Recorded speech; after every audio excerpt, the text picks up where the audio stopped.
Well, hello, everyone. Thank you so much for joining me. Tonight, we're looking into one of the most disturbing child protection failures in recent memory.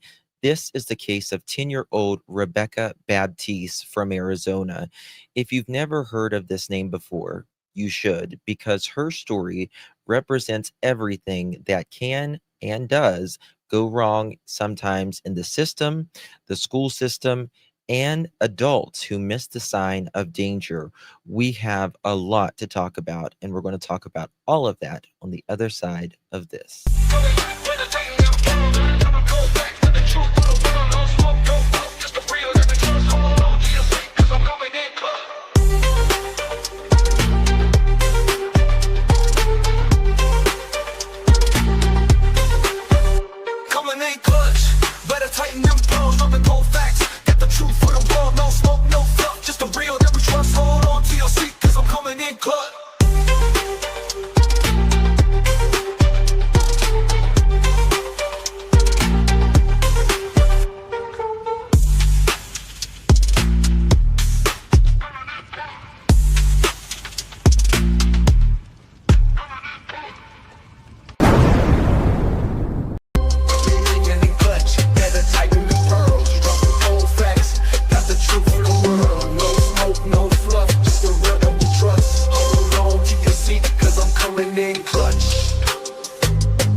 Go ahead now, Angel. You the one.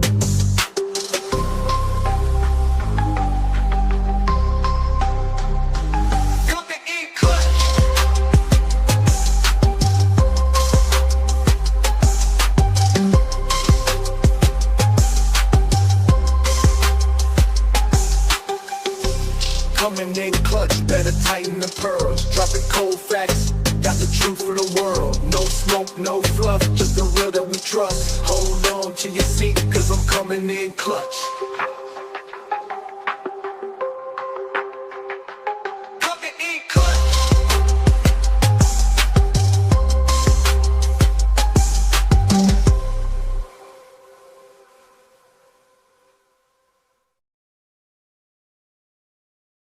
Well, hello, everyone. Thank you so much for joining me. Really do appreciate your time. You could have chosen to be anywhere on YouTube. You have a lot of options anywhere on the internet, anywhere in the world, and you chose to be right here. I know your time is very valuable, and I do appreciate you spending some time with me. Today is September 2nd, 2025. It is currently 6:44 p.m. on the East Coast of the United States. Bonjour. Thank you so much for joining. Oops, let's go for it. Thank you so much, my dears. Good to see you all. Really, really, really do appreciate you. We have a lot to talk about. We're covering the case, very, very tragic case, Rebekah Baptiste. Let me just show you who little Rebekah is. Put a 1 in the chat if you know this case, and put a 2 in the chat if you don't know this case. This is little Rebekah.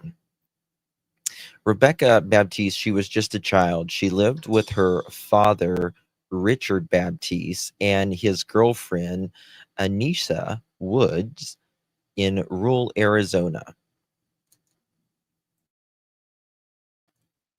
On the surface, this was a family trying to get by, but behind closed doors, Rebekah's life was far, far from safe. Neighbors, relatives, even schools had raised concerns over time, yet somehow Rebekah remained in the home.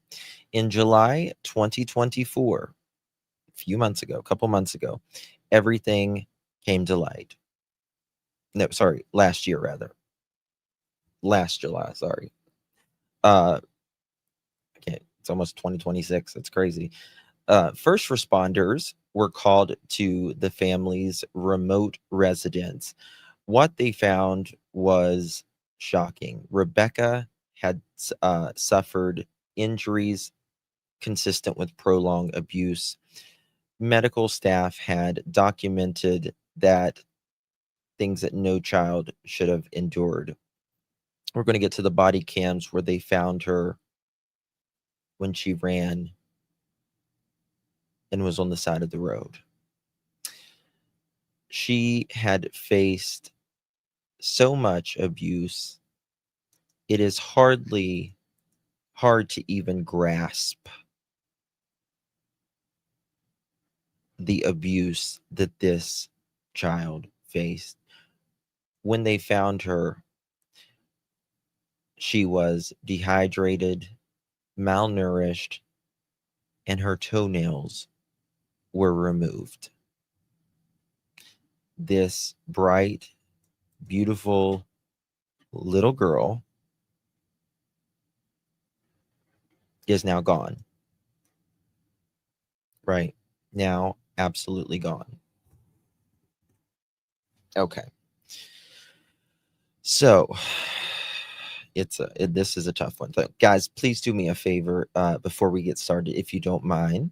Please hit that thumbs up button. Would greatly, greatly, greatly appreciate that. It would mean so much to me. Prosecutors are trying to prosecutors file to try murder defendants together in Baptiste. They're the two, the bio father and the bio's father's girlfriend. They are maybe tried together. I do expect there to be laws for in little Rebekah's name. If you're familiar with Harmony Montgomery's case, systematic failures of this proportion, truly. And I'm going to show you some things here in just one moment. Let me pull up. Okay, here is the 911 call. Credit goes to Court TV, our friends from Court TV. Here we go. Over a long period of time, this child was subjected to some horrendous conditions. In court, Apache County prosecutors describing the injuries of 10-year-old Rebekah Baptiste. I have marked, if for the court's consideration, exhibits 2, 3, and 4, which are excerpts from some of the hospital records regarding Rebekah, the victim who died, indicating both acute, so some very recent significant injuries that she sustained, subdural hematomas, bruising up and down her entire body, missing toenails, and then also long-term care issues. Well, we still don't know. They made this baby's life a living hell, an actual living hell. Her cause of death. A newly obtained police report says on July 27th, it was Rebekah's dad, Richard Baptiste, and his girlfriend, Anicia Woods, who called 911, saying Rebekah was not breathing, telling police she had run away and had been found by a neighbor. But both Richard and Woods were arrested. She had escaped out a window. It was the last ditch. She literally was running for her life. The girl was taken to Phoenix Children's, where she died 3 days later. An actual medical diagnosis said that the above findings are highly concerning for child physical abuse, child sexual abuse, and torture. This is a brutal case, absolutely brutal. But it was, as you heard, sure is, Vinny, the father, the girlfriend who called 911. We have one of those calls to play for you right now. And just listen, hold on. 911. And just listen, it was this year. It was September 27th, 2025. I said 2024 earlier. I don't know why I said 2024. But regardless, just systematic failures. And it's just another case of dad had a girlfriend, right? Dad had a girlfriend. And it started. Thank you, darling. The location of your emergency. Hey, what's the location of your emergency? We're on I-80 headed towards Holbrook. I have you on the 180 about milepost 313. Yeah. Okay. Is your emergency on the highway? It's my daughter. She's with us. We live out in the desert, and we're calling ass to Holbrook to the EMS station. You're trying to get her to the EMS? Yes. Okay, how old is your daughter? 10. She's 10, and what's going on with her? She ran away for the third time in a week in the desert, and when the neighbor found her in the wash, she was unresponsive completely. And by the time she got back to the house, she was barely breathing, so I'm breathing for her now. She's unresponsive, unconscious, and unable to breathe for herself. Okay, so she's still unconscious, unresponsive? Yes.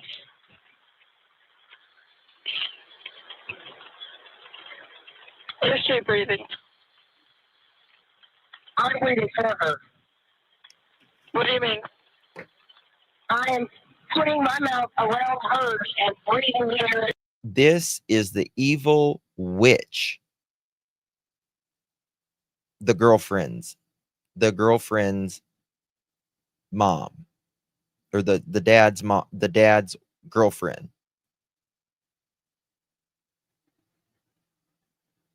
Okay, you deets, I understand, trust me. Drew, thank you so much for 16 months. You an OG girl. How you doing? Thank you so much for your support. Yes, please hit that thumbs up. We just gifted 5 pearl necklaces. If you received one of those pearl necklaces, congratulations, my darlings. She doesn't sound the least bit upset, really. No, they fucking tortured this child. Guys, wait till we get into it.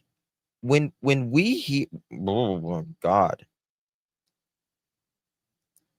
I just really didn't want to do this one, to be honest with you, because it's a tough one.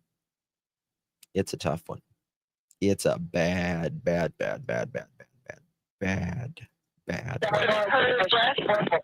Yes.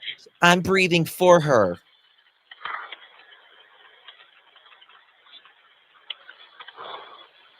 What kind of vehicle are you driving, ma'am? We're going to show the body cam. Ford Focus. Gray.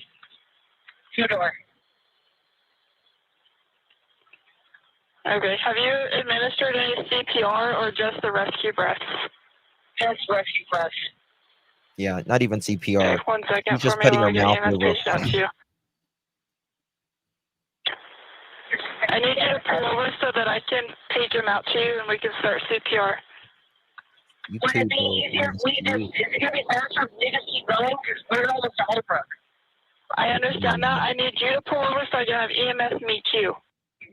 Oh, they're not upset. Wait till I show I you the wonder video. if she was running away. I don't doubt it. I mean, if she's being tortured, she's probably going to try to get out of there. She's old enough to realize Benny. this, you know, if I stay here, more is going to happen to me. Let's bring back in our think tank, Daryl Cohen, Meg Strickler, Josh Schiffer. Damn right. Do you think she was running away?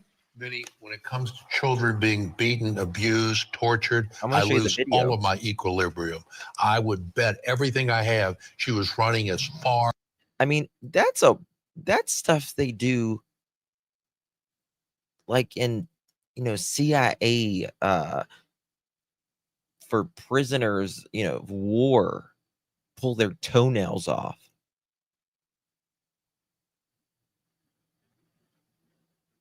Unbelievable. And as fast as she possibly We got could. the video. Unfortunately, it didn't turn out the way we wish it had. And what do you think of the 911 call? How does that play during a trial? So sad.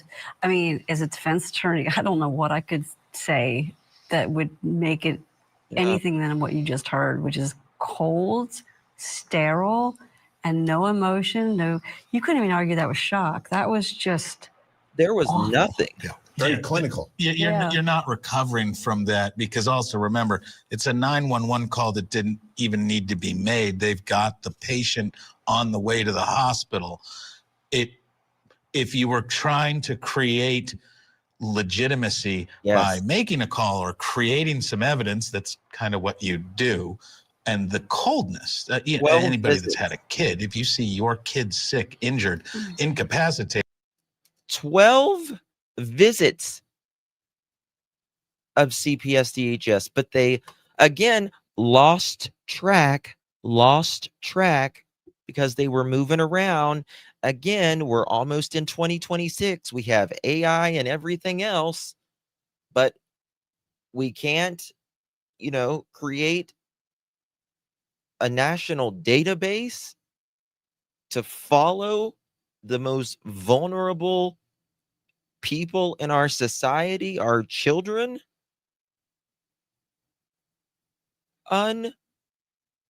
Unbelievable. Wait till you guys hear it. Wait till you hear this. I'm gonna cry now thinking about it. I've held my baby before surgery, and it freaks you out. This is a child who was found in the desert, not breathing. It doesn't matter the 911 call. It doesn't matter if she was running away. No, but I think that's, to me, I would use that against the parents. Of course she was running away. She was running away to try to save herself. Right. But the clinical sound of mother's tone during her conversation was as if she was reading a script. And that doesn't Hell fly. yes. No juror is going to listen to that. No. There was and nothing. believe that it's like, I'm sorry, just no one's going. How do you to. expect this case to go now? Because it's the father and Fry, the you girlfriend who've been mother freaking arrested. fry. Do you think That's Do all we I there's know. going to be some deal? Do you think there's someone's No going to way, be that's not cooperating? gonna There's deal. no They're deal. gonna Do we do know death if the penalty? child was conscious in the 3 days? Because bluntly, if there's any evidence of that child expressing who did this to her, it's full bore, metal. You don't want to hear me encourage prosecutors, but good luck. Now, this is another case where calls were made. There were suspicions, and it came from the school, calling a dozen times. Dozen. That is sickening to me. She was, we Deborah. have these Oh, she systems. was. Here in Georgia, we call it defects. There are places and agencies and things for people to have help. And the school And we say did their... people, you say mean children. Yes, the school did their job. Imagine the survivor's guilt of those teachers. Oh. You did what you could do. Exactly. And again, and again, look at the teachers there. They kept calling. Your teachers know they can only do what they can do. They call, and then it's up to DFACS, CPS, DHS, whatever you want to call it. Same thing happened in Sebastian Rogers' case. Same thing happened in Jack and Lily's case, right? All of these cases. Can you imagine? Now they're carrying a little casket. Just carried a little casket. Teachers were there.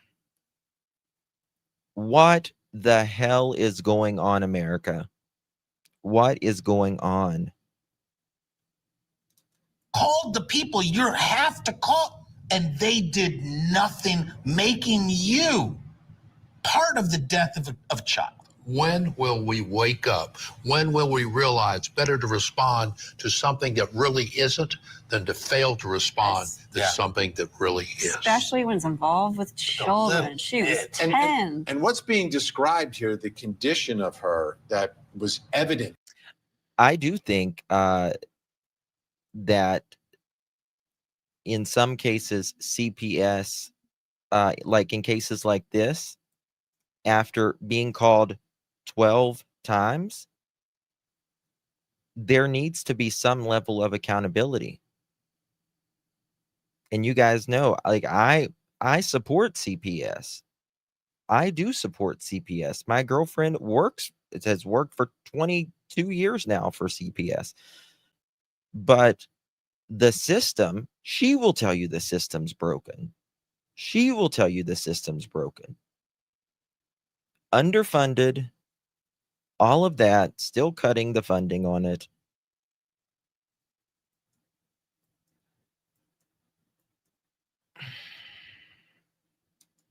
To when she got to the hospital, I would think if there was some sort of an investigation before she's dead, that some of these things would have been picked up.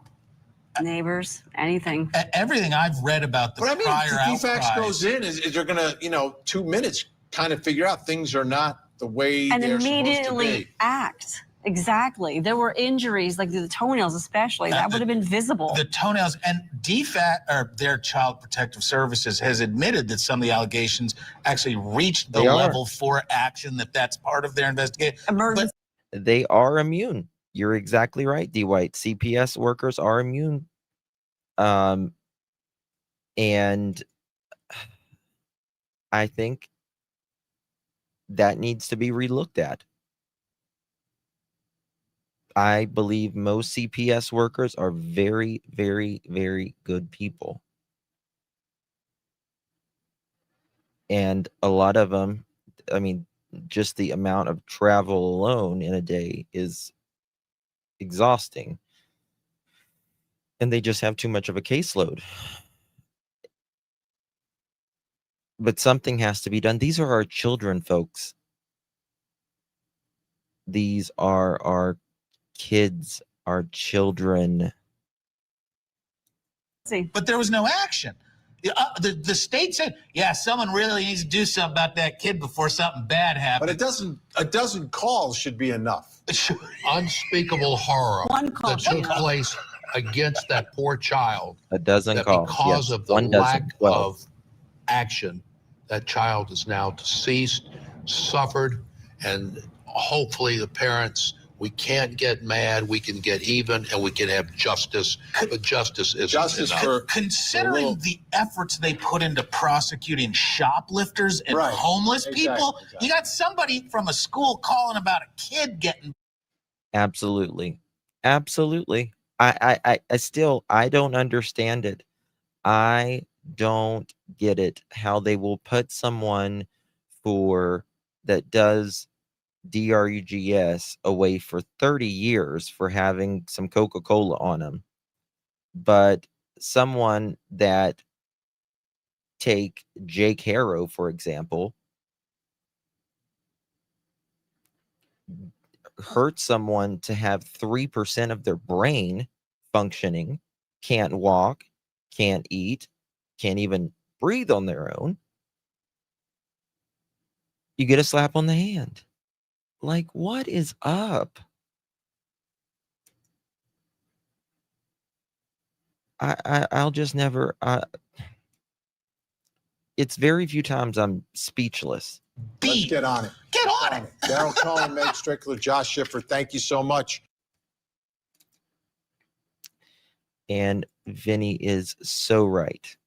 So now I want to show you some body cam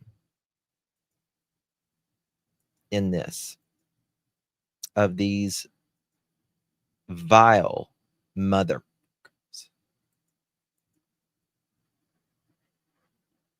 Guys, please hit the thumbs up. This morning, we went out and tried to find her, and our neighbor found her. What time this morning? We got up about. Now listen. This is the dad, bio dad. They're over there resuscitating his daughter while this video is going on. He sounds like he's just having a cup of coffee with someone. I mean, seriously. 9:30, so it would have been close to 10:30. So you guys saw her the night before? Yeah. We Okay. we all sleep in the same building. Okay.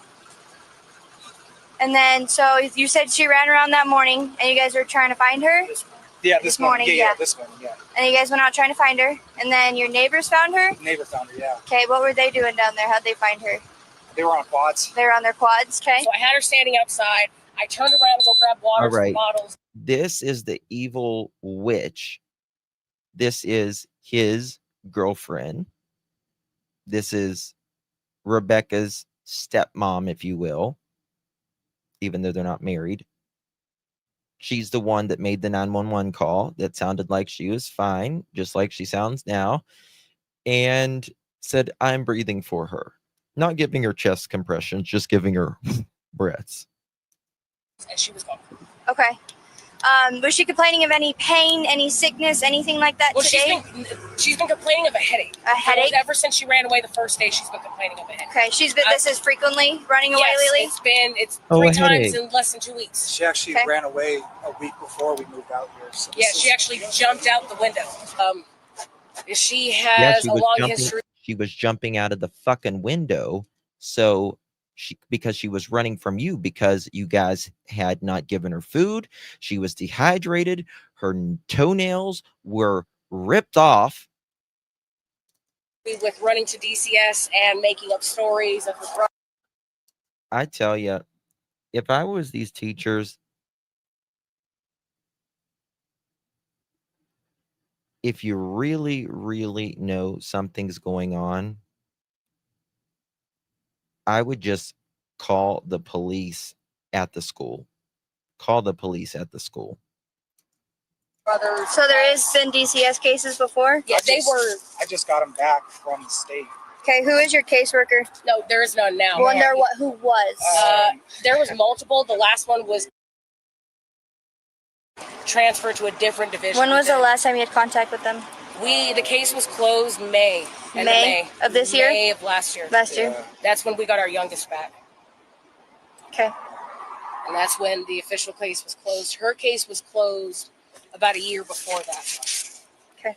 But she still, while his case was open, DCS kept having new cases open because Rebekah would go to school and had all these different allegations, and what was becoming alarming to not only her therapist but to the DCS. Yeah, they're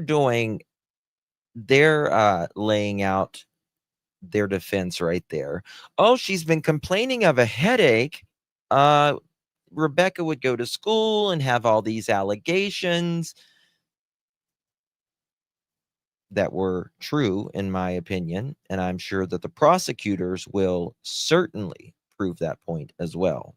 Workers was that she started having markings, like she had bruises on her hands and her arms, and they took pictures and thought Rebekah had told her that we had done it, and it was her way to try to get taken out.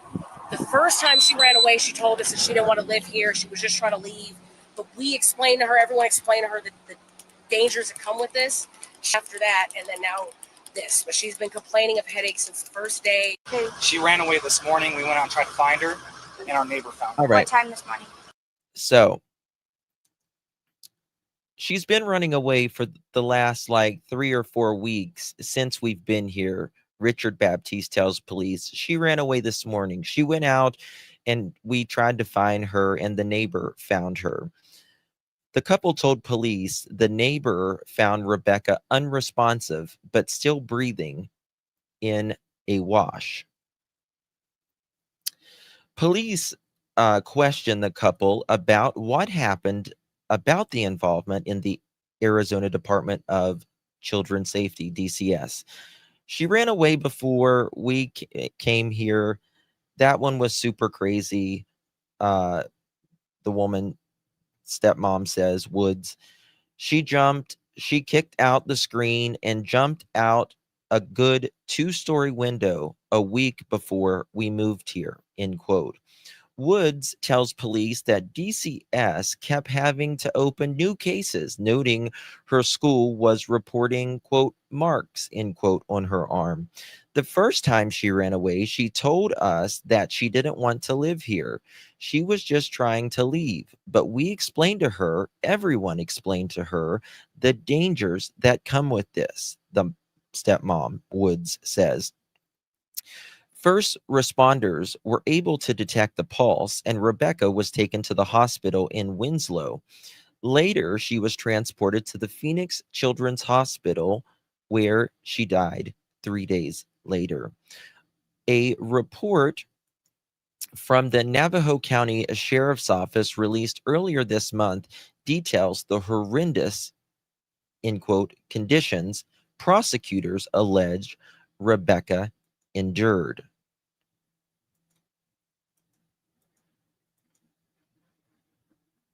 My God. Guys, please hit that thumbs up button. Share the live out. Would greatly appreciate it. We just found out a couple days And become a member of the Pearl family. Would love to have you. ago. Neighbors at this Central Phoenix apartment complex lighting candles in memory of 10-year-old Rebekah Baptiste. I'm going to miss you when I'm gone. Take care, Ellie, from Rebekah. Showing us cards and toys they had left behind before the Baptiste family moved in early July to rural Apache County. She was a beautiful, beautiful soul. What was that hut thingy that they lived in? I forget what it's called. It's that circle hut looking thing. Like, she would literally be the protector of the kids. No child deserves It's a drainage. that. Yeah, she was found in the ditch. I'm waiting for them because I'm trying to get a breath. July 27th, Holbrook police met Rebekah's family, including her dad, Richard Baptiste, Yurt. and his girlfriend, Yurt. Anicia Woods, at an intersection. Officers say they found I hope these two get the yurts beat off of them in prison, in my Rebekah opinion. not breathing and severely injured. ABC 15 obtaining a newly released report from the Navajo County Sheriff's Listen to Office this. that describes Rebekah's injuries, including a brain bleed. It also details Baptiste and Woods' interviews with detectives, saying they had moved to a yurt without round-the-clock access to electricity, having to shower using cups. Every single neighbor was concerned why the hell they made them run laps for hours without water. So And you they saw that too. They use it as a form of discipline. Using physical activity as a form of punishment is also something Woods allegedly told detectives. The couple details multiple times Rebekah apparently ran away, saying she even jumped out of a 2-story window at her Phoenix apartment. Why is a child trying to run away? Detectives note the couple's lack of emotion, even when showing photos of Rebekah's injuries. The report says ultimately Baptiste admitted to using a belt for punishment and using excessive force, the couple denying other allegations. How are you guys as a community feeling?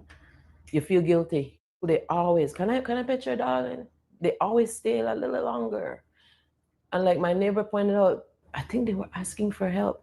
Rebekah died July 30th. Baptiste and Woods charged with murder and child abuse. The apartment complex left feeling a mix of emotions. It's horrible that we couldn't have saved her. Like, we all let her down. And who really let her down was the system who didn't listen to her cries. The report says Baptiste also disclosed a history of involvement with DCS due to allegations of abuse, neglect, and possible sexual abuse that he said were unsubstantiated. ABC 15 was told Rebekah's former school reached out to DCS a dozen times concerned about abuse or neglect, and Phoenix police say they responded to 4 incidents in the last 2 years involving the Baptiste household. We were told their officers contacted DCS each time. DCS pushing back, saying the school contacted them 5 times and only one of those met the reporting criteria. They say they will be thoroughly reviewing Rebekah's case. We also asked the department for a sit-down interview. We're still waiting for a response from DCS. As for Baptiste and Woods, they are due back in court in Apache County on September 4th. In Phoenix, Ashley Holden, ABC 15, Arizona. You and me both, sister. All right. So there is a report here of the findings about the circumstances to the fatality. Thank you, Soldier Girl, for renewing your membership, girl. Appreciate you very, very, very much. Sherry lady, living with devotion. Thank you, Miss Sherry. Appreciate you. 8 months, girl. How you doing? Love you too, darling. Love you too. I have to lighten it up a minute or go crazy. Soldier Girl, 14 months, girl. Coming in clutch. How you doing, man? How you doing? I don't know where the bio mom is, but look at this. This is from the Arizona Department of Child Safety. You don't deserve to have that in your name, in my opinion. The date of fatality was July 30th of this year. Date of determination that the facility was the result of abuse or negligence. Circumstances of the facility that indicate it was the result of abuse or neglect. On July 27, 2025, the Department of Child Safety received a report regarding 10-year-old Rebekah Baptiste, who was brought to the hospital by medical services after being found unresponsive near a ditch. Upon examination, multiple injuries were discovered, indicating non-accidental trauma. The child ultimately died due to her injuries. The department filed a dependency petition as to Rebekah's siblings in the uh, Maricopa County Superior Court. On July 29, 2025, Rebekah's father, Richard Baptiste, and his significant other, Anissa Woods, were charged in the Apache County Superior Court with attempted first-degree unaliving, aggravated assault, child abuse, and kidnapping in relation to the circumstances causing Rebekah Baptiste's death. Whether DCS has received any reports in the past of child abuse, abandonment, or neglect involving the child or the current alleged perpetrators. Get this. Hold on. DCS received the following prior report involving Richard Baptiste and Anissa Woods. On August 29th, 2015, that was 10 years ago, right? 10 years ago, the department received a report alleging neglect to Rebekah Baptiste by her mother and father, Mr. Baptiste. The report alleged concerns about the condition of the home, as well as possible rug use from parents. The DCS investigation did not result in evidence to support the allegations. The allegations was unsubstantiated. The case was still open when a second report came in on May 5th, 2016. On May 5th, 2016, the department received a report alleging neglect in Rebekah Baptiste by her mother and father, Mr. Baptiste. The report alleged Rebekah had severe diaper rash and an ear infection that was not being addressed. The DCS investigation did not result in evidence to support the allegation. The allegation was unsubstantiated. The family was referred to Building Resilient Families, and the case was closed on May 12, 2016. On October 31st, 2017, the department received a report alleging neglect by their mother and father, Mr. Baptiste. The report said that 10-year-old child was being left alone for several hours. The DCS investigation did not result in evidence to support this allegation. The allegation was unsubstantiated. The family was provided a list of community resources and daycare, which they declined. The case was closed on December 29th, 2017. But on March 14th, 2019, the department received a report alleging neglect by Rebekah Baptiste, and her siblings by their mother and father, Mr. Baptiste. They alleged that the mother had exposed a child to substances during her pregnancy. The DCS investigation resulted in Rebekah Baptiste and her siblings being removed and placed in out-of-home care. A dependency petition was filed at the Maricopa County Superior Court, and the allegations were substantiated. The department provided services to the family. The father, Richard Baptiste, was granted physical custody of the children in the court of 2022. The dependency involving Rebekah and a sibling were dismissed by the court on May 12, 2023, as a result of reunification with their father, Mr. Baptiste. The dependency involving another sibling were dismissed by the court on July 9th, 2024, as a result of reunification with the father, Mr. Baptiste. All right, and They were there again on July 26, 2021. Again, about being exposed around substances. On November 2nd, 2023, there was a call that came in alleging physical abuse by Mrs. Woods. This is the woman that made the 911 call. The report alleged the child had a scratch on her neck that was caused by Miss Woods. The DCS did not result in evidence to support the allegation. The allegation was unsubstantiated. Again, on January 30th, 2024, they got a call that the father, Mr. Baptiste, this DCS investigation did not have any evidence to substantiate the allegations, and therefore was unsubstantiated. On February 13th, 2024, they received a call about alleging physical abuse by Miss Woods, again, the stepmom, if you will. The report alleged the child had a scratch on her neck that's caused by Mrs. Woods.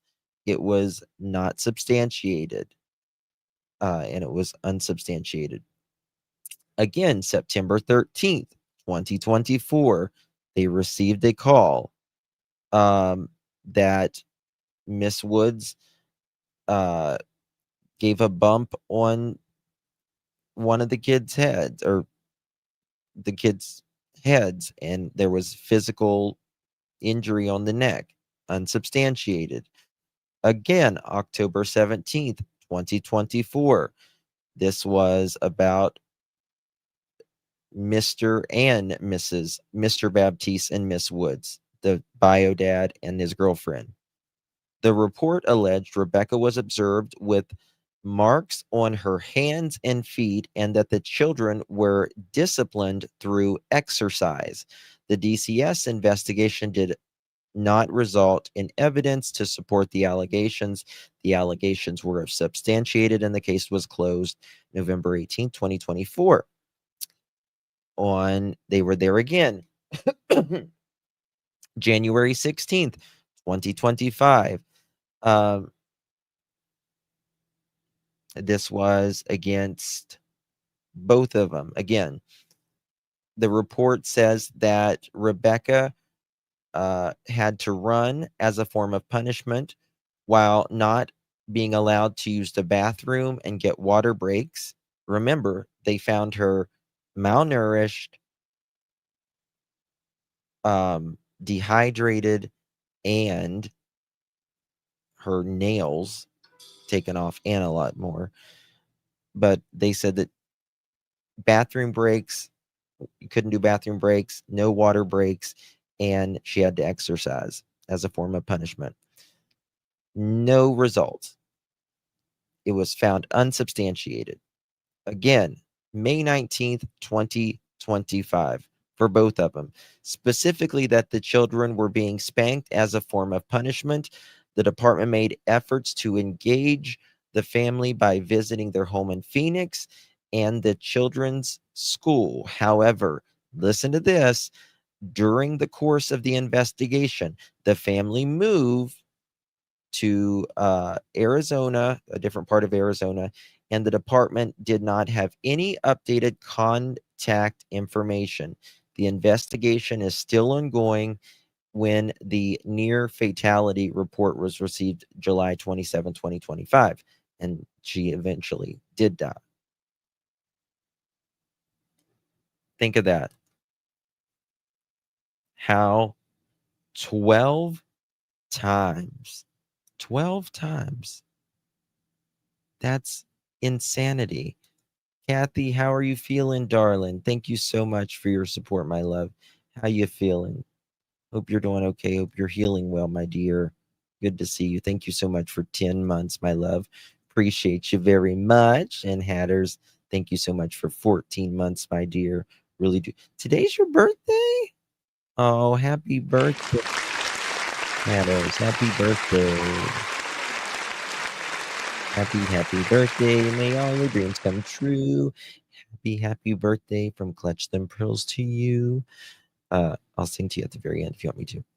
And Rob Beanie, thank you so much for 7 months. Really do appreciate you. And you're exactly right. Unsubstantiated, famous last words until the child is dead. And then, oh, yeah, there is. Yeah, we'll find it's substantiated now, isn't it? Insanity. Insanity. Check this out. Oh, I agree, Erica, 1,000%. DCS says that there were 12 reports that they received over the last 10 years, meaning almost since this little girl, Rebekah Baptiste, was born, there were concerns about her parents and their ability to care for her. Since day one, almost. She's breathing. I'm breathing for her. What do you mean? I am putting my mouth around hers and breathing the air in her lungs. Yes. This was a 911 call that brought first responders to Rebekah Baptiste in Navajo County. The 10-year-old was unresponsive and severely... Again, these kids... I sent you important information on behalf of... Okay. Oh, God, Panda. Uh-oh. That's crazy. Think about it like this. Almost, I mean, literally until this child's death, this child had a horrible life. Horrible life. Some of these kids, the only time they get a break is at school. And that's the truth. Right? Most of our kids, they couldn't wait till summertime, summer break, when they didn't have to go to school and all of that. But for children that are abused and some children that are impoverished and they don't get, as much food and stuff, and their parents just don't take care of them, it's hard. Injured after her parents claim she ran away, found by a neighbor in a wash. Do you know how to administer CPR? Yes, I do. Unfortunately, I hear the EMS coming. This was July 27th. Rebekah died 3 days later. A doctor calling what happened to her torture. Her father, Richard Baptiste, and his girlfriend, Anicia Woods, charged in her murder and for abusing her 2 younger brothers. At the time, the Department of Child Safety, the agency tasked with protecting kids like Rebekah, said she was known to them. But now they admit they investigated the family 12 times over the last 10 years. 4 of them concerned physical abuse. In October 2024, DCS said they received a report that Rebekah was observed with marks on her hands and feet. She sure did. Crazy that about. The children were disciplined through exercise. A home visit was done, but the agency said the allegations were unsubstantiated. The case closed. Then in January 2025, another report said Rebekah's father would have her run as a form of punishment while not allowing her bathroom or water breaks. A home visit followed, and again, the allegation was unsubstantiated. The case closed. In May 2025, another call for physical abuse, Rebekah and her siblings saying they were being spanked as a form of punishment. DCS says they visited the family's home in Phoenix and that during that investigation, they moved to Concho, Arizona, This isn't and the the one I wanted. department didn't have updated contact information. It was at this property where investigators... Yeah, this is where they lived. This is where they lived. I mean, it's literally in the middle of the fucking desert. believe Rebekah and her siblings were abused, ending in her death. DCS says they were still investigating those May claims when she died. She's just a little angel, and she reminds me of a little bit of an older Summer Wells. Yep, they lived inside the yurt. Died on July 30th. And remember, they didn't have, like, I don't think they even had electricity in a Harmony. Yeah. Important to note, DCS says that there were 12 reports.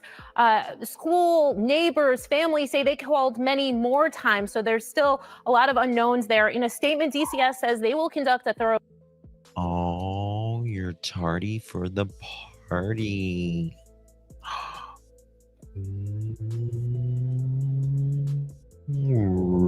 Red to the office, please. Little Red to the office, please. We need a late slip for Little Red. Coming right up.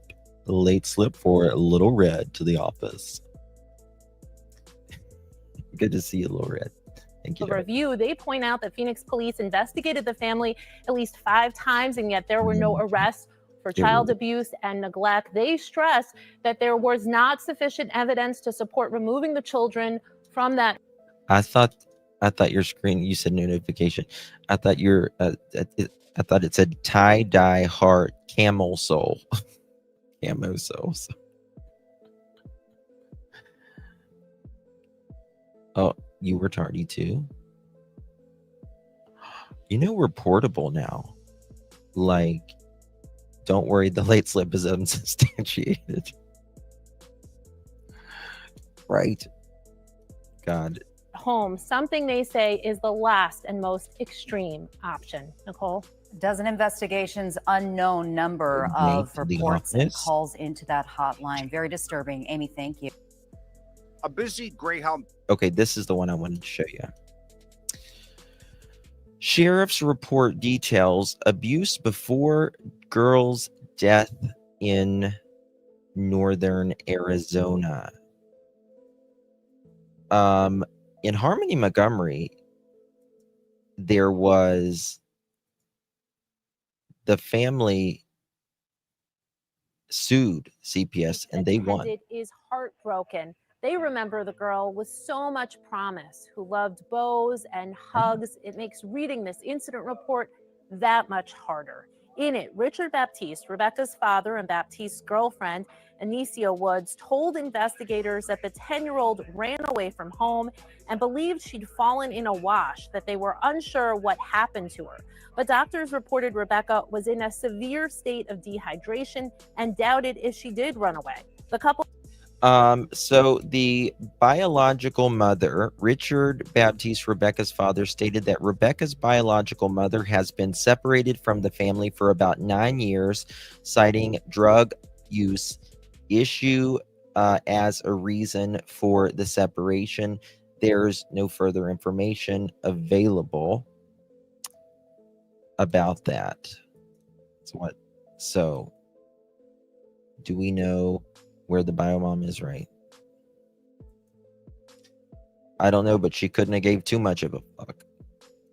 Was questioned as Rebekah remained in the hospital unconscious. She reportedly had severe bruising throughout her body, along with possible cigarette burns to her back and missing chunks of hair. Listen to that.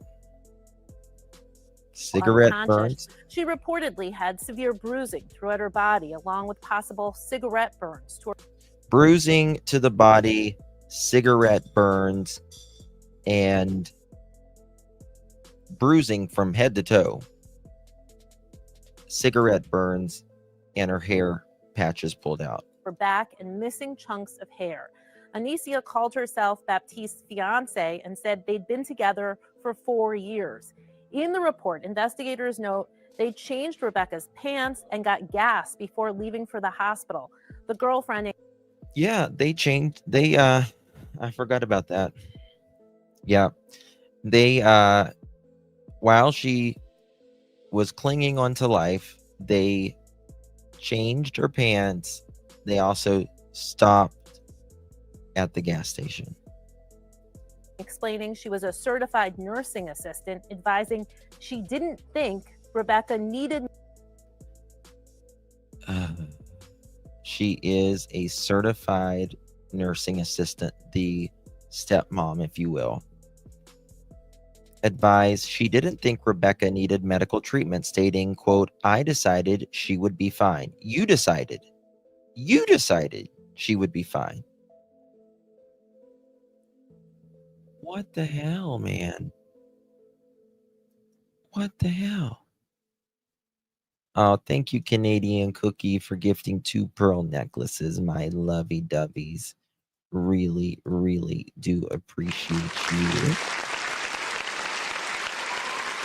Thank you, lovies. If you received one of those, make sure you give our beautiful Canadian Cookie a big, big thank you. Very sweet of you, my darling. What's going on with my computer? Okay. Yeah, there was no electricity. Summer, how are you, darling? So good to see you. I'd hate to have her as a CNA, no doubt. Oh, it sure has. It sure has. Listen to medical this. treatment, stating, I decided she would be fine. When questioned about the child's state, Anicia reportedly said she received those injuries due to her own actions and during periods when she had run away. After showing Richard photos of the bruising, he admitted that it would be tough to explain all the injuries, and he said he wished he hadn't done it. He also told investigators he did not deserve to be a father and that he should face consequences for his actions. The couple has been charged with murder and child abuse in connection with Rebekah's 2 younger brothers. The school Rebekah attended is planning a memorial to honor her life on Thursday. In the newsroom, Amy Cutler, Arizona's Family Investigator. You know something? I am actually, hold on one second. I'm actually very surprised that they actually took her to the hospital. And the reason you decided you didn't think she needed medical treatment, ma'am, because your ass was scared because you knew that that baby was abused. Unbelievable. Now, this is another one. Rebekah Baptiste, girl spent last month of her life in remote part of Arizona. Listen about these living conditions.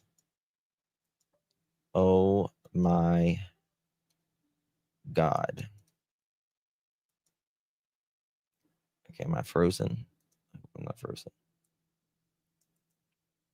This one's a really bad one, guys.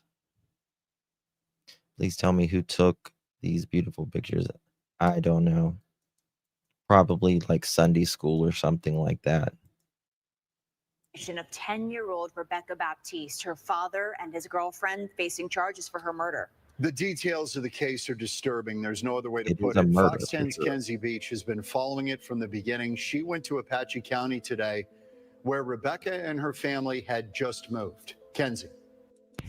We're able to give you a first look at where 10-year-old Rebekah Baptiste spent the last month of her life Look at leading up this. to her death. The Baptiste family moving from Phoenix to this extremely remote area in Apache County, living in this yurt-style home with no electricity and little water.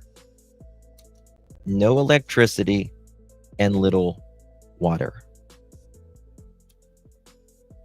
What is wrong with this world, guys? What is wrong?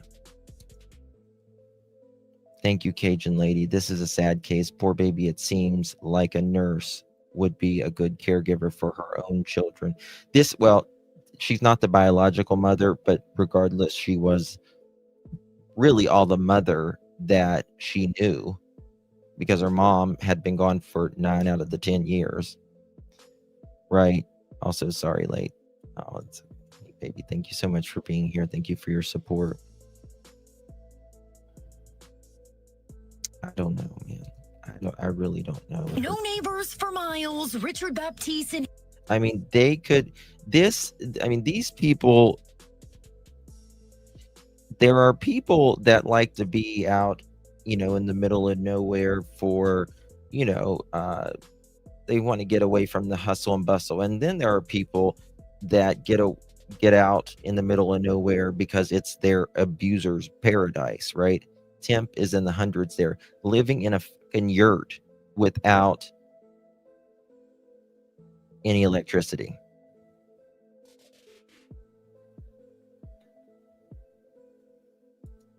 No problem, honey. Appreciate you being here. Guilty of crime. There's just not a lot of people covering it. And I just wanted to. Inherited this land, moving the kids to County Road 9373 as plastic toys still sit in the front yard. Court documents detail the first 911 call on July 27th.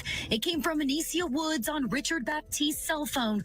Rebekah traveling 30 minutes in the family's Ford Focus, not breathing. That's all it Woods is. said Rebekah was found this way after running away. Holy crap! And Richard Look at that. Richard's interview with Rebekah travel documents detail the first 911 call on July 27th. It came from Anicia Woods on Richard Baptiste's cell phone.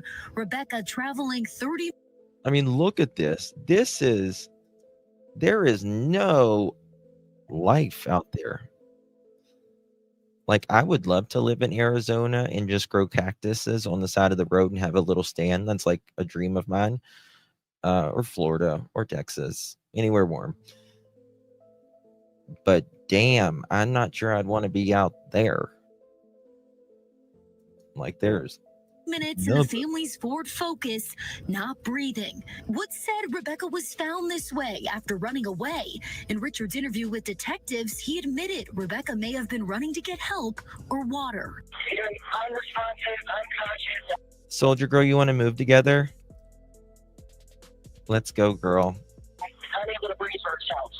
I need her on a flat ground so that you can administer CPR. I need you to pull over so that I can page him out to you and we can start CPR. Do you know how to administer CPR?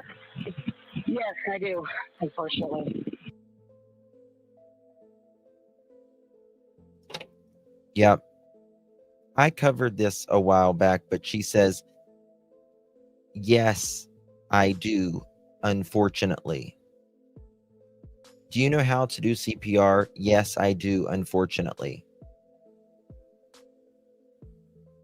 Yeah. Unfortunately.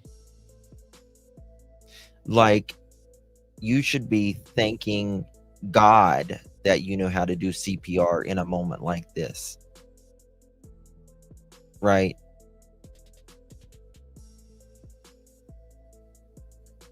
I think when they sentence her, fortunately, ma'am, you're going to get, in my, for instance, if they get life in prison, fortunately, ma'am, you're going to get life in prison. You unfortunate soul.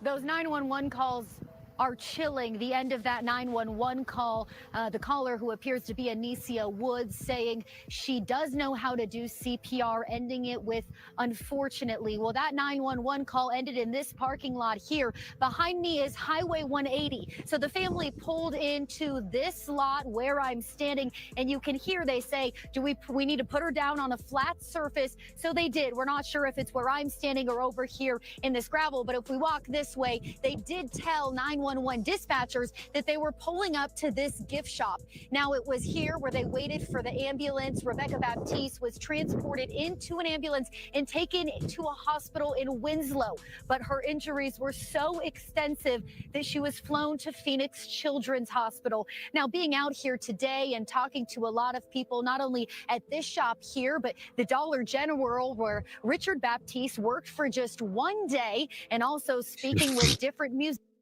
Oh my God. You worked at the Dollar General for one day.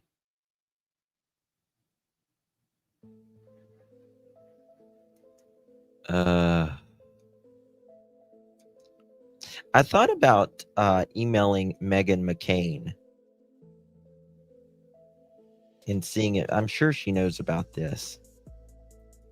I hope, because she's a mother now, and I hope she really watches this. And museums and gift shops, they've all now heard of Rebekah Baptiste's story, but none of them tell me that they ever saw the 10-year-old girl, but they're heartbroken, wishing they could have done something. But as we continue to comb through paperwork, and as we were out here today, we're now able to piece together a little more of Rebekah's story. So we'll send it back to you, John, Christina. Yeah, it's just heartbreaking all the way around. Just absolutely devastating. oh yeah, it is absolutely devastating. 12 reports in You're 10 watching the years. best. Fox 10 News at 12 reports in 10 years is just absolutely unbelievable. Hold on.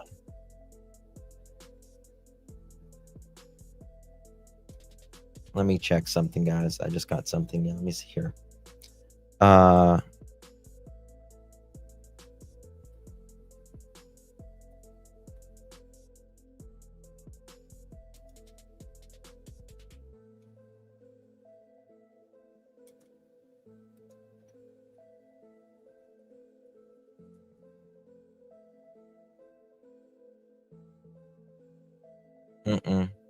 Nope. Not a chance. Not a chance. Justin, did the lady have a good turnout at the courthouse today? I'm dealing with that behind the scenes right now. Hey, Daphne, can you text me? Can you text me? I just got some information. And I wanted to see. I'm going to text it to you.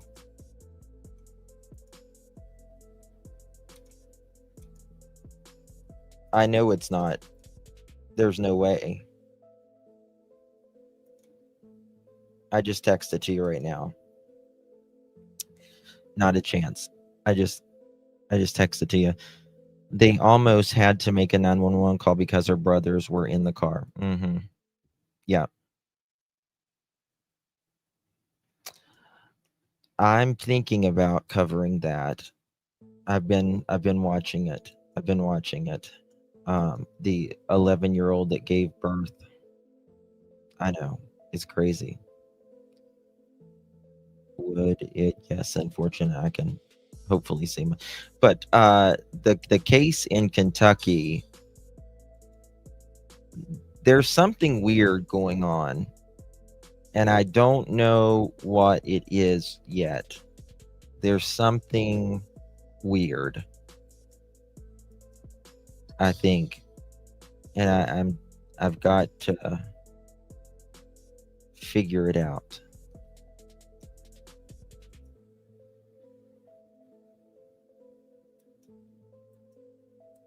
No, I know it. Oh, okay. I got you. Okay, I'm going to send this to you, Daph. There you go. I just sent it. Prosecutor. Okay, so this is the latest update on what the prosecutors are doing. And this is new information on the case. When is the court date for these monsters? I don't know if trial has been set. Let me check. They have, well, September 4th. They have a preliminary hearing. They have a preliminary hearing then. Thank you so much for your support, my dear. Check this out. This is new information coming out. In the death of 10-year-old Rebekah Baptiste, we're learning from court documents that prosecutors in the murder case want to try her father and his girlfriend together. And this comes as new details emerge about the red flags raised by Rebekah and her siblings before her death. And she's been running away for the last 3 or 4 weeks. It's been exactly 1 month since Rebekah Baptiste was found unresponsive and severely injured at this Holbrook intersection. The 10-year-old died 3 days later. You said she ran around that morning and you guys were trying to find her? Yeah, I This couldn't morning, find yeah. it either. Rebekah's dad, Richard Baptiste, and his girlfriend, Anicia Gotta Woods, be clickbait, now charged yeah. with murder and child abuse. They appear to be equally culpable. The Apache County Attorney's Office working to join Baptiste and Woods' cases as they move through court. The new filing details Rebekah's injuries, including a traumatic brain injury and a spinal fracture. I mean, just like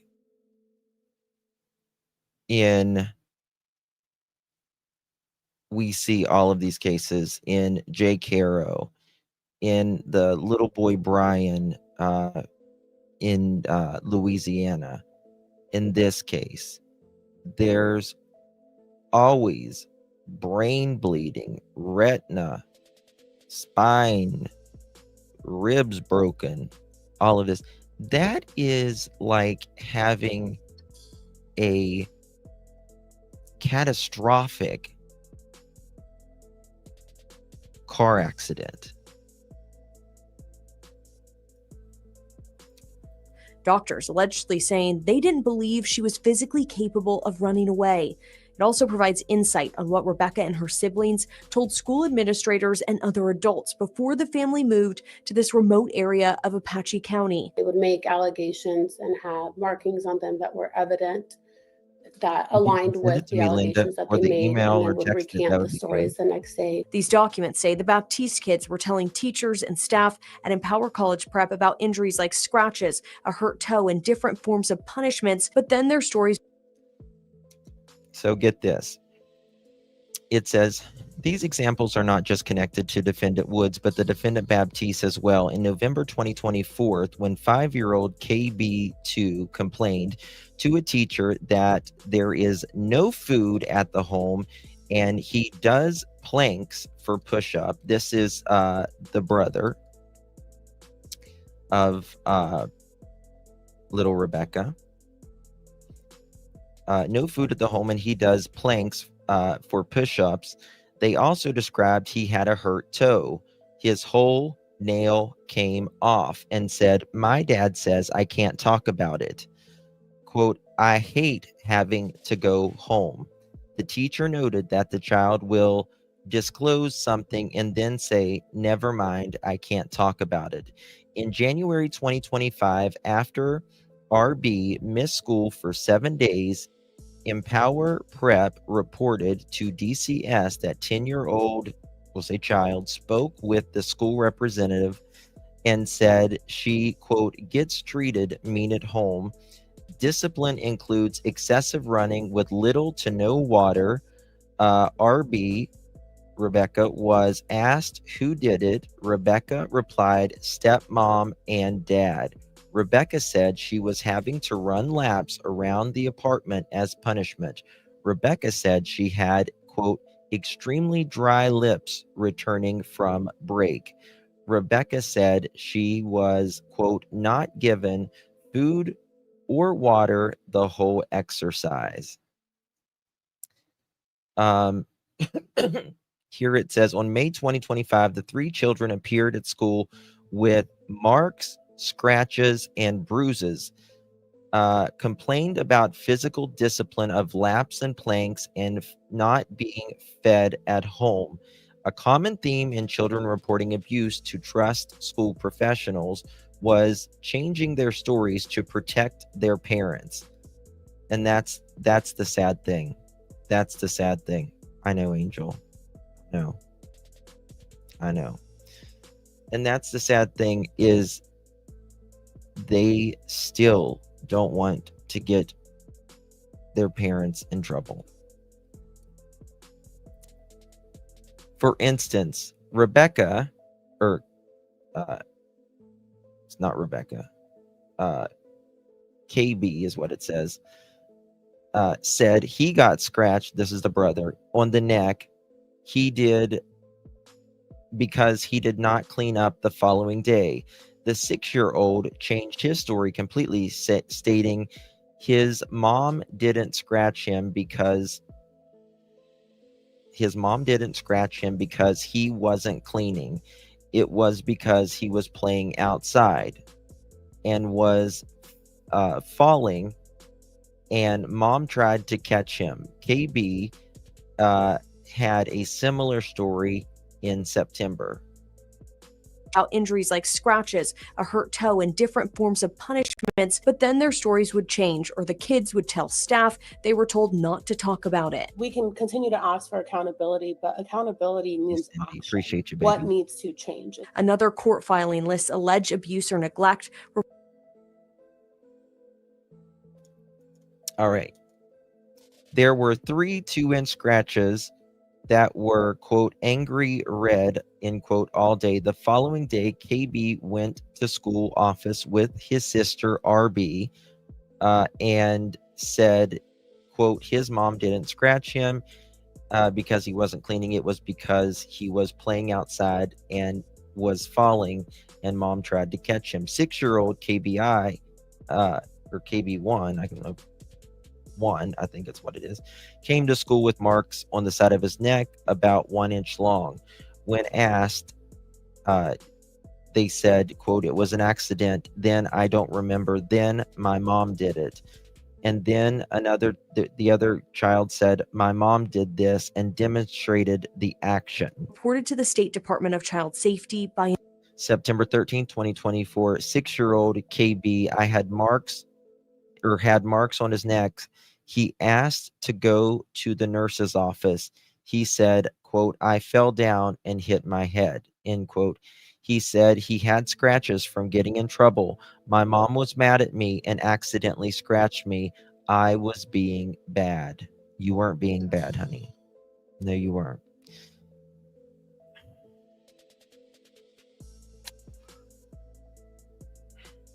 Later, KB said, quote, never mind. She didn't do that. I just fell.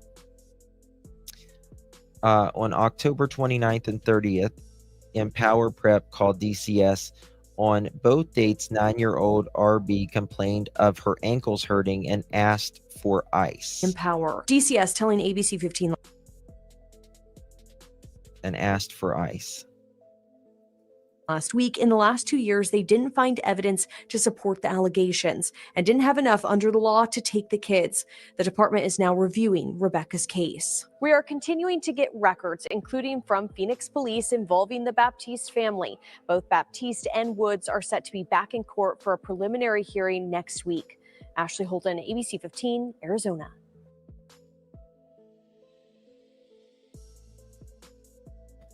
Yep, you're exactly right, Dean White.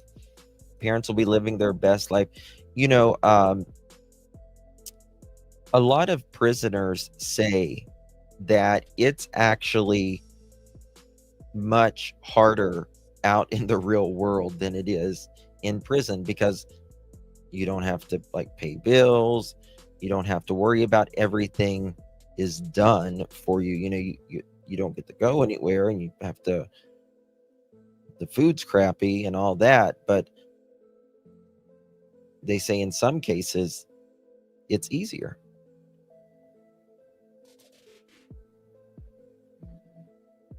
You would think. Oh yeah, they're in custody. Yeah, their preliminary hearing is 2 days from now. 2 days from now.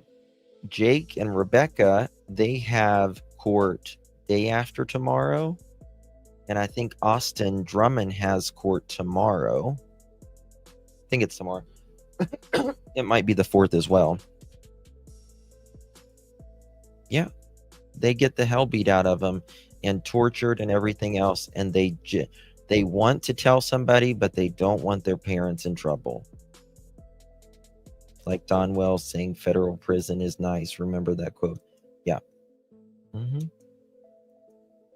Yeah, if it's so nice, Don, you should go. You should go, right? The determination that the fatality is a result of abuse, abandonment, or neglect is based on one or more of the following criteria: the perpetrators arrested, related to the incident, substantial findings linking the alleged perpetrator's action or actions to the facility or near facility, and or result of the medical examiner's report.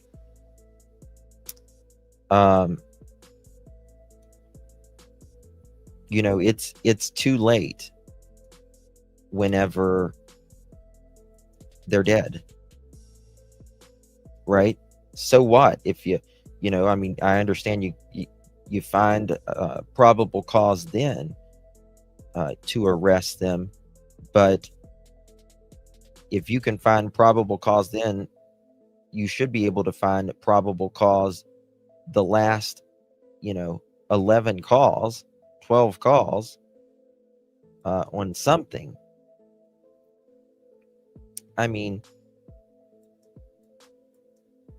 most people don't call CPS unless they really are really concerned, right? Like, no, I got to do this. This is really, really, really bad. And there was 12 calls. 12 calls. And you know, in school, there's always some kids that are in your class or in your grade that are more unfortunate, right? That they don't have good parents. They don't care for them. They're more rough around the edges. You know, that's just the way that they live. And I was in 3rd grade, and you know how we used to do gift swapping? We used to do gift swapping and for Christmas. And I got the like, there was always like a I don't know, it's like a $10 limit you could spend on a gift. Well, I was raised by my grandmother, and she would always spend more than she would always spend more. And I got the present from the kid that the parents didn't give a shit from. And I don't even remember what it was. But it smelled like stale cigarettes. I do remember that. I remember just holding the box, or even opening the wrapping paper, and it smelled like stale cigarettes. And my teacher felt bad for me, I think, and she gave me a VHS of, can't remember if it was Gordy or Babe. It was one of the Pigs movies that was kind of popular at the time. And so, you know, and it's just not the kid's fault. It's just not the kid's fault that their parents suck. You know what I mean? It's not easy being a parent. Nobody is saying that it is, but it's one you've got to try and do better. So, yeah. She went to my church that I grew up in, and she was really, really sweet to me. Everyone is technically a mandated reporter. If you see something, say something, right? See something, say something.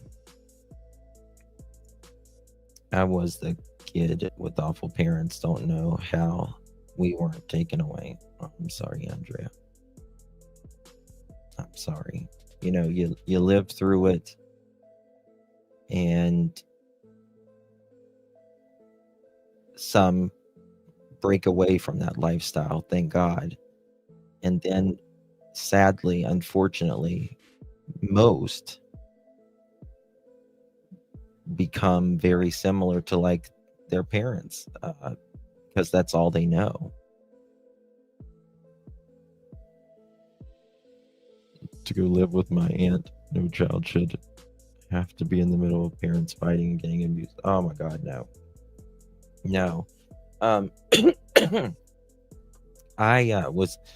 I've told this story before. I was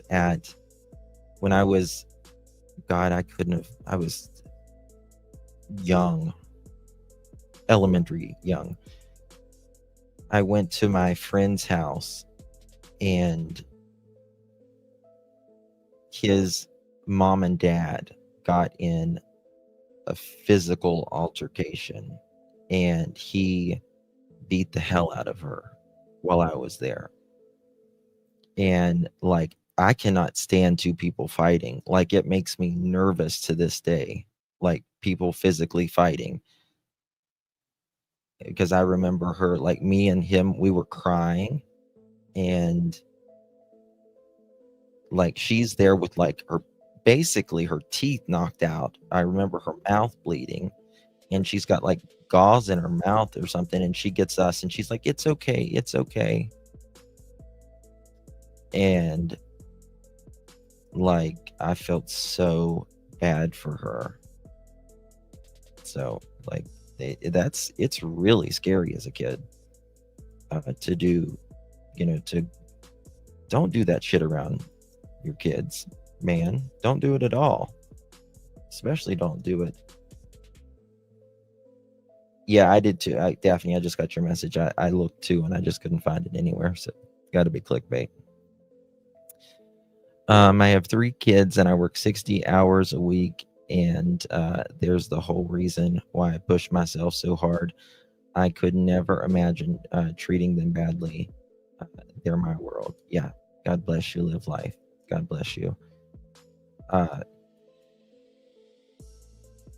And it's difficult whenever you have to work so much because you're not there, but you want them to have a good life, and it's the guilt thing. You know what I mean? I used to, if you feel guilt as a parent, I really think that means you care. You know what I mean? Because I've noticed these parents that don't give a shit. There's no guilt in them at all. And that just means you care. Whether you're working too much, but you got to provide for them. It's that balance of it all. It's said that the parents have to work so much these days. Everything is so expensive. It's crazy. Yes. Yeah, and that's the thing. Some people, when they break the cycle, they just want to be the complete opposite of their parents. And I get that. Totally get that. That's right, Drew. That's right. It is. I was in a Walmart parking lot and saw a man using a spatula on a child. My husband and I stopped him. I stood there while my husband went and got security. Good for you. Good for you. There's no need to hit a child. There's no need to hit a child. I don't even know why it's legal.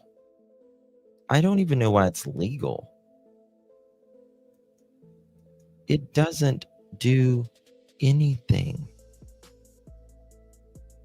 The only thing it taught me was fear. Didn't teach me a lesson. Justin, best parenting advice I ever got. What would my parents do? I want to do the same thing or change. Yeah. And I think you just have to. I think part of it, you just have to remember what it was like when you were a kid and how you would feel. And this is the thing. Kids have bad days too, right? We all have different circumstances. Some days you just don't feel good for whatever reason. It might be physically, it might be mentally. Some days you just have off days.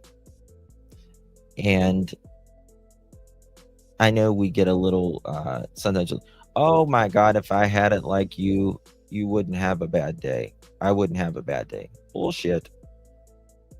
Everybody has bad days. Everybody. And so I think you got to give some grace on that to your kids as well. And just talk to them. That's the main thing. It made me upset if anyone else would hit me, they were done. Thank God I broke the cycle. Yeah. That was you today, no energy. As a teacher, I never forget that there are high schoolers and need grace. Yeah. I mean, to be a kid today is really, really, it would be really tough. You know what I mean? I mean, we have kids, but we don't we're not in the school with the peers and stuff like that. And now there's social media. There is so much pressure on just the life, right, of what you have, what you look like, what brand you're wearing, and there's so much social media pressure, especially for middle and, of course, high school kids.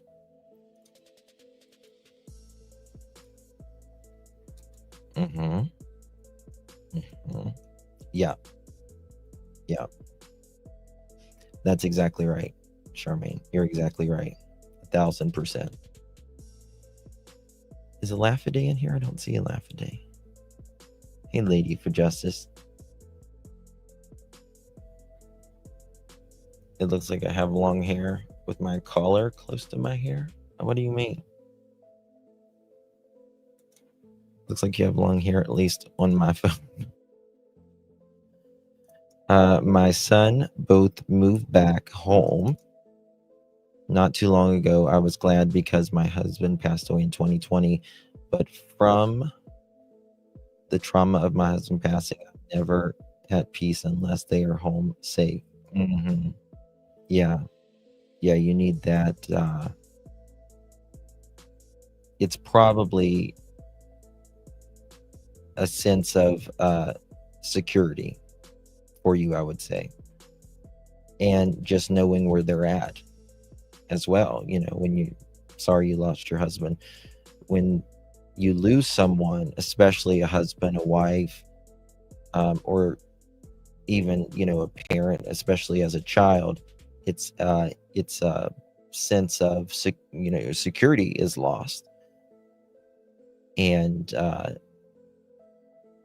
especially like if it's only the two of you in the house, right? Afraid of losing someone else. Yeah.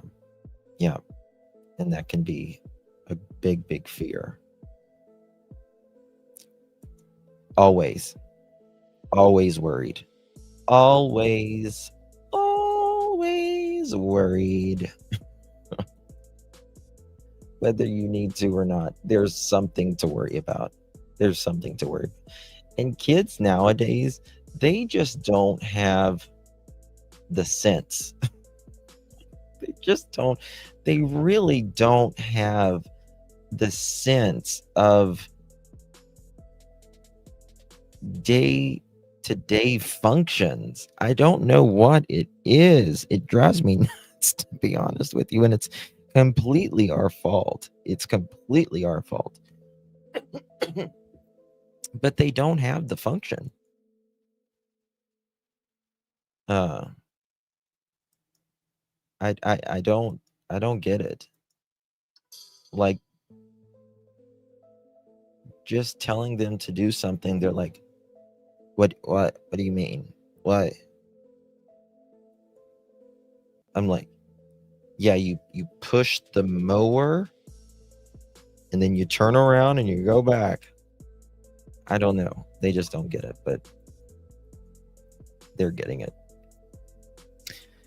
My youngest is not allowed to leave home. 7 children over 19 years.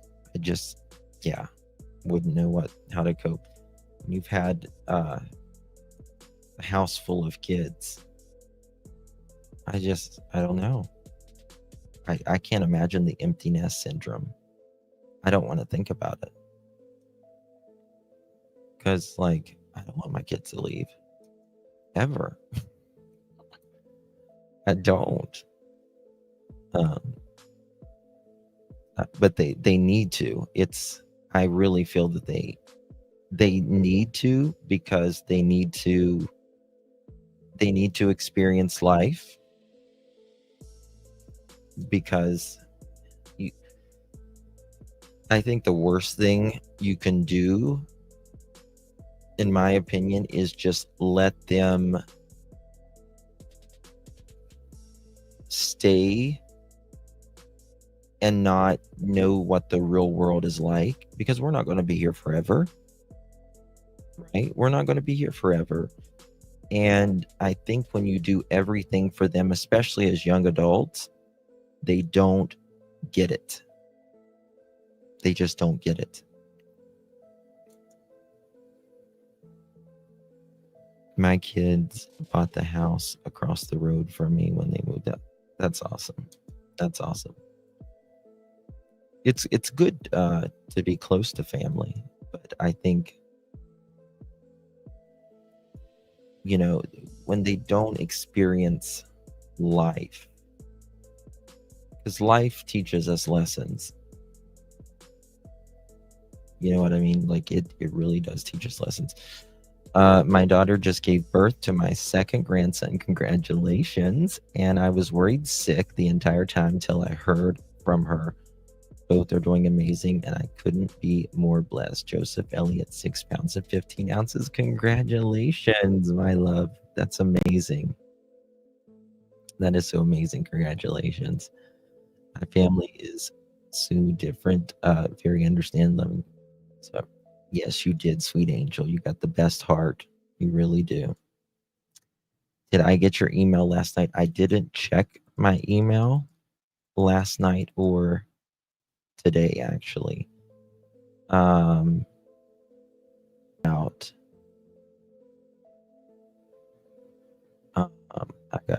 a lot of emails. Lord.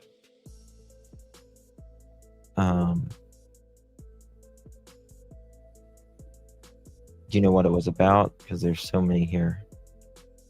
Slain Arizona girl siblings, police told they got hit a lot. What is this?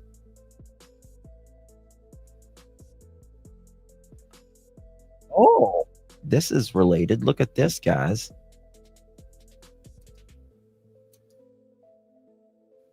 Look at this. It's got some new body camera on it.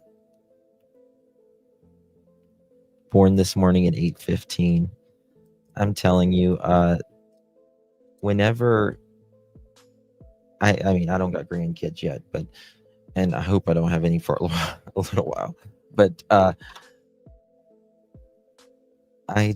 everyone say grandkids are just amazing. I just cannot wait, and I can wait for that at the same time. But just having kids, when you hear that first cry, it just changes your life. Rebekah Baptiste, prosecutors in Apache County are asking the judge to consolidate the cases of the two suspects, Rebekah's father and his girlfriend. They are both charged with first-degree murder and child abuse. 12 News journalist Bianca Bono has read through these newly filed court documents. And Bianca, what do they say? Well, it basically says that the prosecutors up in Apache County are trying to combine these cases together. That's not surprising. We did expect that. But in the documents, the state has laid out the facts of their case, giving us new information and insight about the suspect's own admissions and what Rebekah's siblings told police. Hi, guys. In Holbrook police body camera footage showing the first interaction law enforcement had with Richard Baptiste and Anicia Woods after Rebekah Baptiste was found unresponsive. As the 10-year-old is put into an ambulance and rushed to the hospital, Baptiste and Woods appear concerned that an officer is speaking with Rebekah's two siblings waiting in the car. So what happened today? As the officer tries asking them questions, the suspects appear in the window. And then what happened? She came back home. And a newly filed court document says the young boys were told by the suspects not to talk. When she came back home, how did that? prosecutors in Apache County laying out their statement of facts as they ask a judge to consolidate Baptiste and Woods' criminal cases. On July 28th, the day after Rebekah was taken to the hospital after living with her family in this yurt tent for nearly a month, her brothers were forensically interviewed. One brother disclosed that both of his parents hit him, but when asked for more details, he said, "I'm not allowed to tell people about that." When asked what happened to Rebekah, one brother said the last time he saw her, she was in timeout doing running, then she was doing laps. When asked if Rebekah was hit, he said always. She got hit a lot. But when asked another question, he said, "I don't know if I'm allowed to talk about that," saying his mom said, "Don't talk to anyone that asks you that question." The court document also provides new details about some of the dozen reports the children's school made to the Department of Child Safety alleging abuse and neglect. Staff at Empower College Prep said the children appeared at school with marks, scratches, and bruises and complained about the physical discipline of laps and planks and not being fed at home. What happened, guys? Ran away, and when they found her, this is how she was. In this body camera footage, the suspects tell police Rebekah had run away, alleging that was the cause of her extensive injuries, including brain damage. But this court document says doctors reported Rebekah was so severely dehydrated, they did not believe she was physically capable of running away, and many of her injuries had various stages of healing. Oh my God. Oh my God. She may have been so dehydrated that she couldn't even move and she was just limp. She may not have ran away. Oh my God. Doctors said she had clean soles of her feet, but severe injuries everywhere else. She suffered an array of injuries. She had clean feet? No. Not a chance. Consistent with a severe traumatic brain injury. Officials say based on evidence, it's clear both Baptiste and Woods played a part in Rebekah's death, and they should face their future together. And both Baptiste and Woods are set to appear in court next week. The state... Yeah, the 4th. The 4th. Someone just sent me this. Separate. It's separate. It's Sebastian, but I'm going to show y'all. Okay. I'm going to say this again for the 9 billionth time with Sebastian's case. And I'm glad people send me these. Don't get me wrong. But Sebastian's case has nothing to do with this Texas Roadhouse. And I know that. I can't tell you how I know that, but I 100% know that. 100% know that. I mean, people can look at these videos till the day of judgment for all I care, but I'm telling you. How do you become a member? It's not letting you join. Joshua, do you have a iPhone or iMac or an iPad? That's probably why. Could you drop the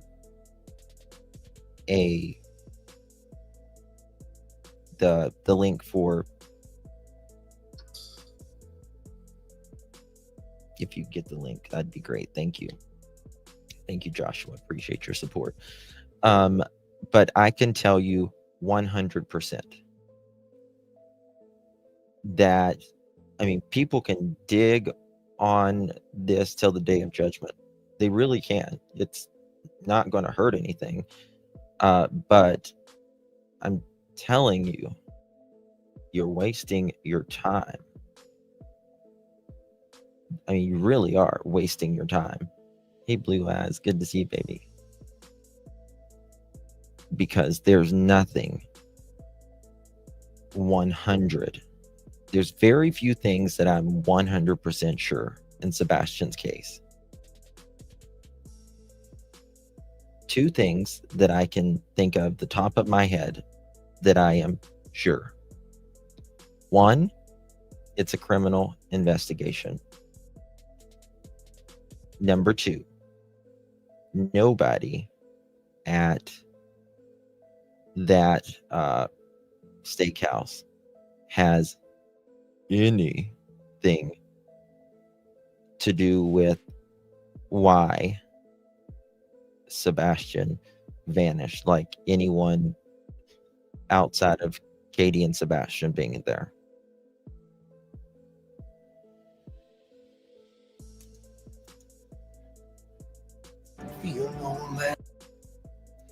The man walks halfway around the bar, allegedly to look directly at pink shirt, then leaves. Texas Roadhouse. Okay.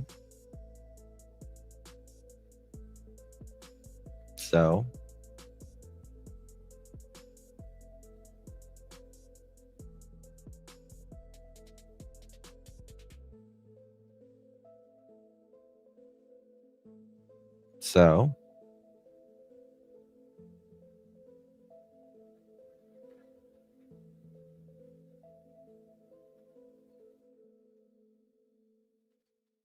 okay. I mean, you can think a lot of things can be weird.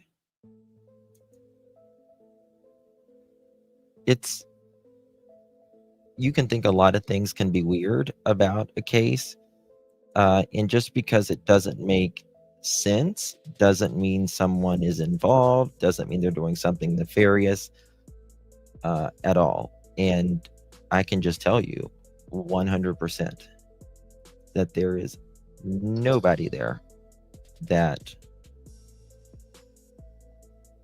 has anything to do with it. Yes, sometimes when you're looking for something, when you're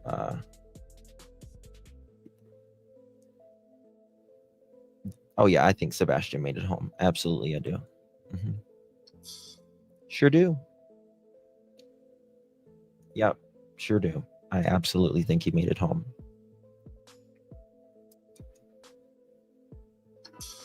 Thank you, Cindy. Appreciate you, my dear. I mean, Sebastian's case needs to be solved. So does Summers. It needs to be solved. But Sebastian made it home that day. Now, one thing that I find interesting is KK almost always, before she pulls up the garage door. Justin, I sent you a text if you could share. Of course, yeah.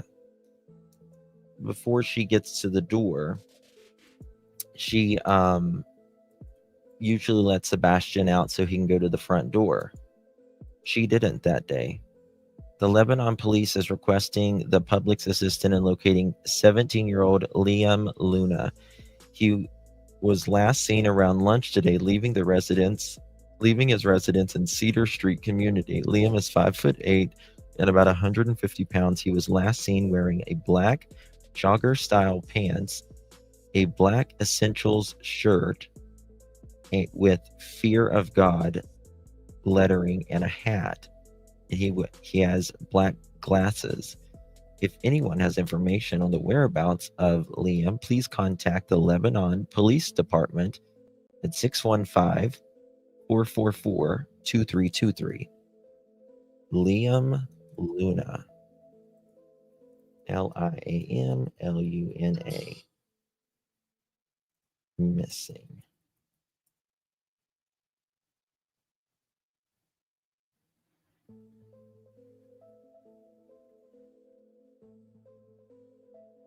One second.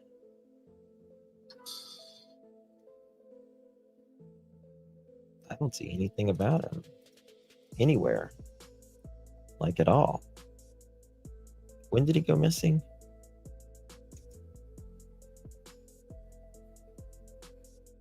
He was last.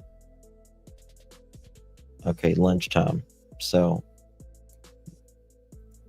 Liamluna. But missing. See if there's anything up here.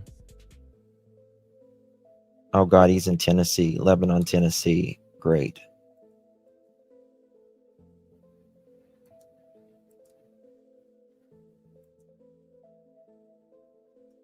Share this out. I'm going to send this to Smiley. Nice. Yeah, there we go. Okay. Oops. Here's Liam. 5'8", 150 pounds. Here's the police post. Runaway juvenile. I hate the term runaway. I hate it. Is requesting public assistance in locating 17-year-old Liam Luna. He was last seen at lunch today, leaving his residence in Cedar Street community. Was he seen on camera?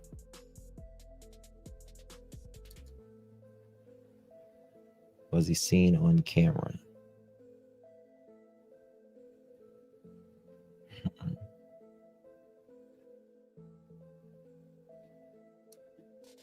Let's see if there's anything here. Recent post. It's pretty much all the same so far. Yep, there's just a few posts out there of him right now. Just went missing hours ago. So there's that.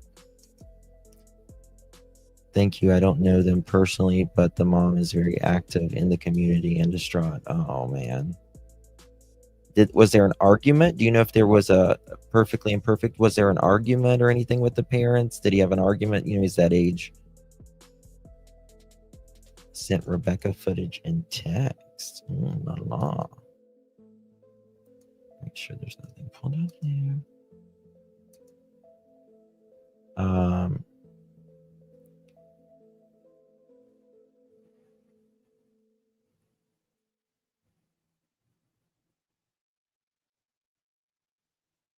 One second.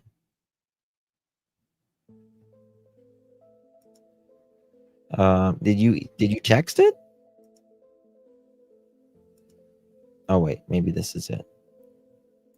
You have to fast forward a bit. Bodycam showing life-saving effort during Rebekah.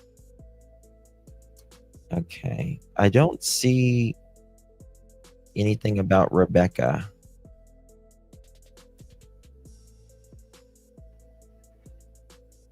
Let me see here.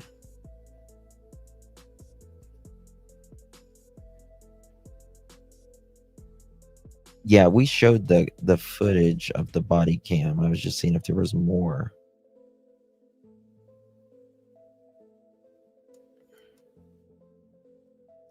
Yeah. Okay. I didn't get a text about Rebekah.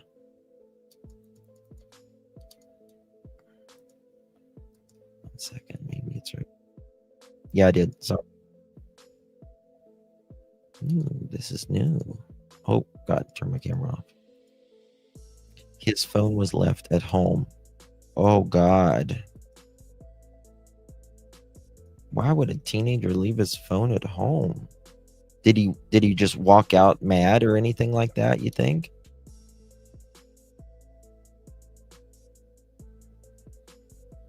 One second.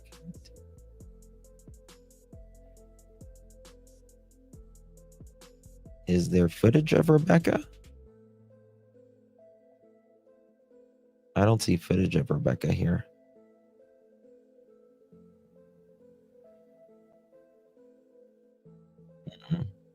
On the father of Mars had been kidnapped from. Look at baby Emmanuel there. Like, his eye does look a little lazy there.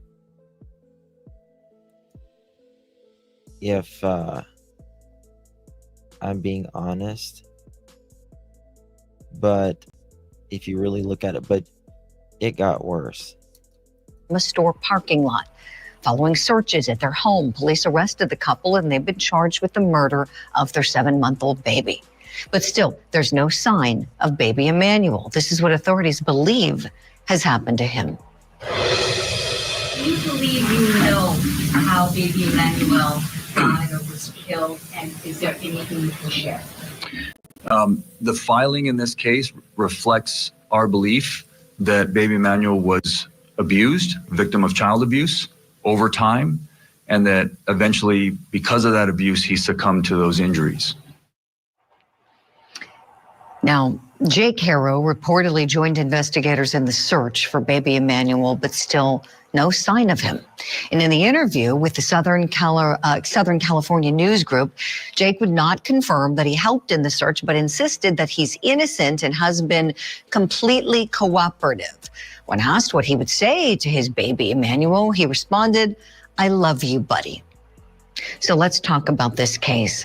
Let's bring back in retired NYPD Detective Rob O'Donnell, also formerly with the NYPD, private investigator Manuel Gomez with Black Ops Private Investigators. Manuel, let me begin with you, please. Where does the search go from here? Well, unfortunately, I think the search will still continue in the area where he originally took them, because as I stated in the past, there's mountain lions, there's vultures, there's coyotes that are in that area. We heard all of this one, I'm pretty sure. I don't see anything of. Let me just make sure there's nothing new. Oh, look at this. This is Jake's mom, by the way. I meant to show this the other day and I didn't show it. I'll show it next time I do a live of them. But this is Rachel Pearl Constantino, mom of Jake. I guess they're twins.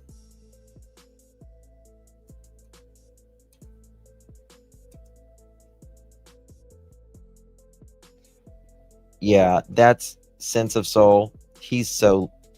Hold on.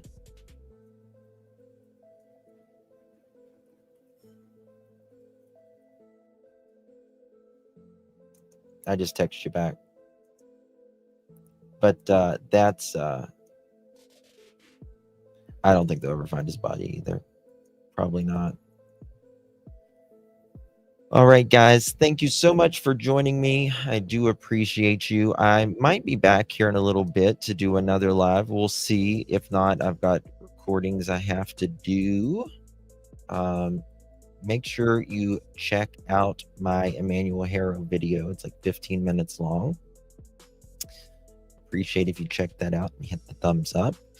From our replay crew, please don't forget to hit that thumbs up button and comment down below on what you think of this case.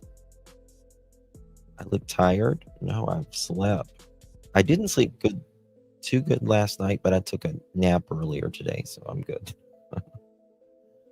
All right, guys. Thank you so very much. I do appreciate you guys. Are amazing.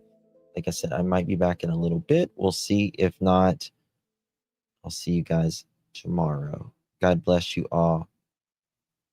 See you guys later. Thank you. Thank you, guys. Bye.